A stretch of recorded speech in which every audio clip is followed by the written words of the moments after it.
What's up, good people? Mark Holmes here, and as always, I want to say thank you all for watching, commenting, subscribing, and being part of the Joe Boo Sports Report.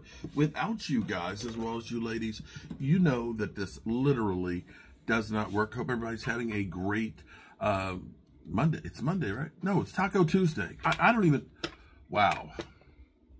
I don't even know what day of the week it is anymore. It has been crazy. All I know is I just do what I'm told. I just do what I'm told. Thank God I have my wife and kids with me to help keep me straight so we know what's what and who's who, because it was a lot to keep up with everything that was the Dallas Cowboys in California with not one but two earthquakes. I literally have been, actually, I got to clarify something. I forgot.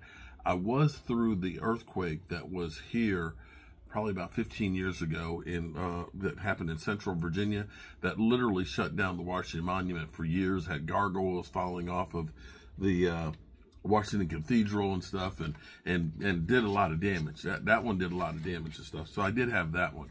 But then when you're in an earthquake and you're on the 11th floor of a high rise, a lot of thoughts go through your mind. Because I'm like, okay, is that just the first one? Is there another one behind it? How well is this building put together? It's like, whew, that's a long ways up. So yeah, it was traumatic for me. I know for people from Cali, you're saying I'm a little biatch. That's fine. That's okay. I'm okay with being a biatch and being scared of earthquakes. I just am. But then I had the one in Oxnard the week earlier. It was just like, man, this is just too cray-cray for me. Y'all out there talking about us with hurricanes.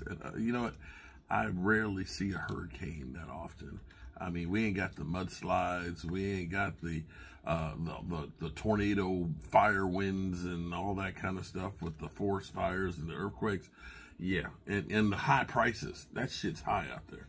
Anyway, the Cowboys are still out in Oxnard. Actually, they're staying in Oxnard longer this year than in past years.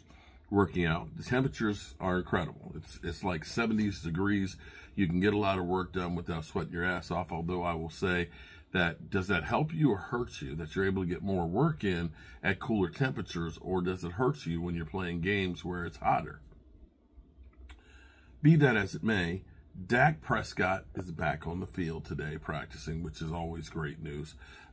We had, I'm telling you, I saw it when it happened. But we were doing, this was on Thursday's practice.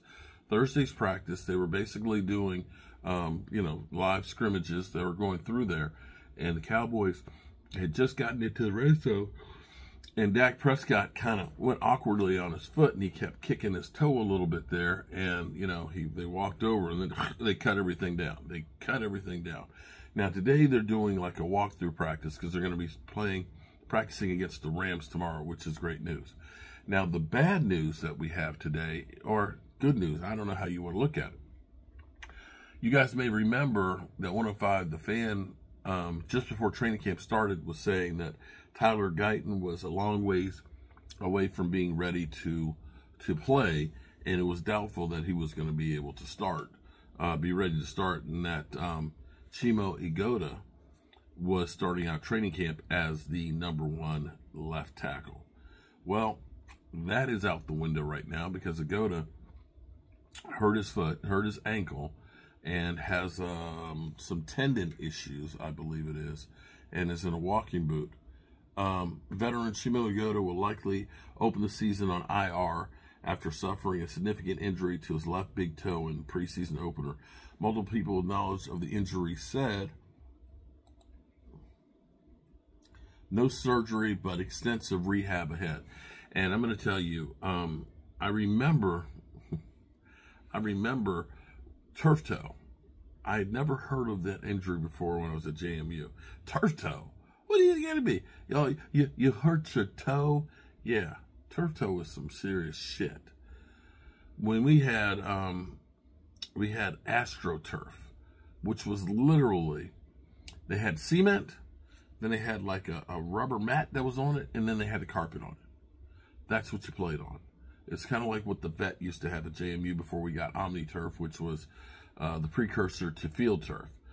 That stuff, it was literally like I could just throw myself right now. This is a concrete slab here. I could throw myself down on this floor, and that's what it would feel like. if you had good carpet padding. And when you mess with your toe, every time you try and push off, it hurts like a mother humper. And you have to have that toe. And so, yeah, that's a painful injury. And one that, as an offensive lineman, you got to be able to push off. So, with him starting off on IR, looking like he's going to start off on IR, he's going to be really probably, you know, we're talking about first half of the season maybe in doubt. So the Cowboys are going to have a hole that they're going to need to probably fill on the offensive line.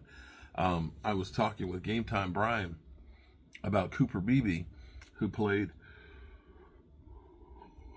I was sleeping on the airplane, which is no sleep at all. I got about 2 hours sleep last night.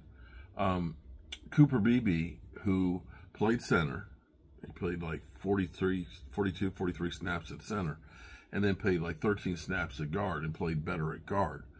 I'm curious if it ends up being that they make him the swing offensive lineman, because he has played tackle before too, and if it's possible that they might look at him and say, you know, we might work you some at tackle. So I don't know. I'm just throwing that out there.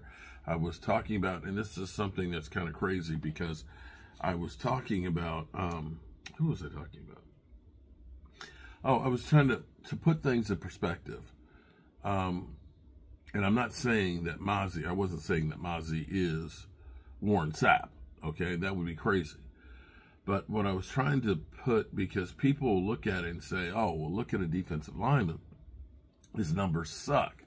You know, you think that he's supposed to be on every tackle, and I'm trying to make people understand. It is, you're a part of a system. You're a cog in the wheels. And the cog doesn't have it designed that you're the big tackle guy. So I said, do you know, on average, how many tackles Warren Sapp had a game, average per game, in his career? Brian said, oh, about 4. I was like, no, it's actually 2.8. That's it, a game. Warren Sapp, 198 games, 569 tackles. Now, he did have 96 sacks to go with it, but just pointing out that the numbers-wise, it's not exactly the same thing as, say, a linebacker's numbers. So understand there's different things out there that you have to equate. It's not apples to oranges developing every player. And sometimes you're just the decoy, or you're just the guy that has to do all the work so somebody else gets the glory. So, Chimo Igota, hope you get better soon. And this definitely means the Cowboys are going to need to be looking at some holes to fill. I'd like to see another defensive lineman possibly added to the mix, and definitely maybe another offensive lineman as well. All right, good people. Peace.